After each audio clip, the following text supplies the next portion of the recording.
हं.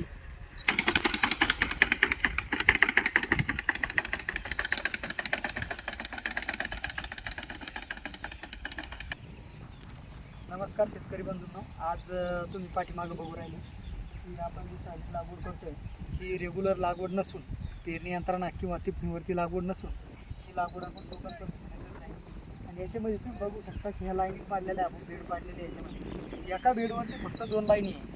2 लाईनी असून 2 लाईनीच्या मधलं अंतर 1 फुटाचं अंतर आहे. हां, आणि 2 झाडाच्या मधलं अंतर 1 टीचभर म्हणजे 6 ते 7 इंचाचं अंतर आहे 2 झाडाच्या मधलं. तर ही पद्धत का वापरावी याच्यामध्ये, की चिबड रान असलं की जास्त पाऊस झाला की पाण्याचा निचरा होत नाही, झाडाची मुळकूज मोठ्या प्रमाणावर होती आणि हे कारण होऊ नये आणि उत्पादनात घट होऊ नये याच्यामुळे आपण ही पद्धत वापरतो.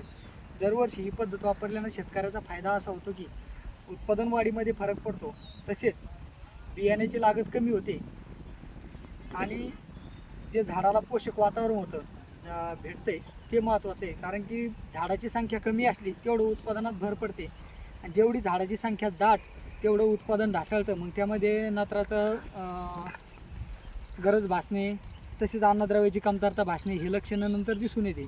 त्यासाठी ह्या झाडाला दोन्ही लाईनीतलं अंतर 1 फूट जसं दाखवलं तसंच दोन्ही सरीच्या मधलं अंतर हे 2 फूट पडणार आहे.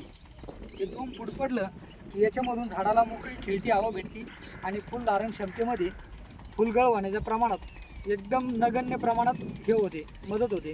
म्हणजे त्यामध्ये काय होऊ राहिलं की फुलधारणा जेव्हा होते झाडाला त्यावेळेस आपल्याला गरमीचं वातावरण किंवा फुलगळ होण्यास अजिबात धोकादायक होत नाही. हे एकदम झाडाला परिपक्व आणि सुटेबल वातावरण तयार होतं.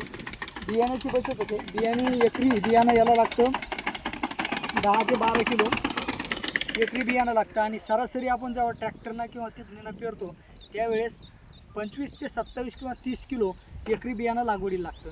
याच्यामध्ये बियाण्याची बचत होते आणि जास्त पाऊस झाला की या सरीच्या माध्यमातून पाणी झिरपून राहते किंवा पावसाचा कालखंड जरी पडला तर साचलेल्या पाण्यामुळं बेड तग धरून राहते, त्याच्यामुळं उत्पादनात वाढ होते. माझी शेतकऱ्यांना अशी एक विनंती आहे की जास्तीत जास्त शेतकऱ्यांनी बेडवर सोयाबीन लागवड करावं आणि उत्पादनात वाढ घ्यावं. धन्यवाद.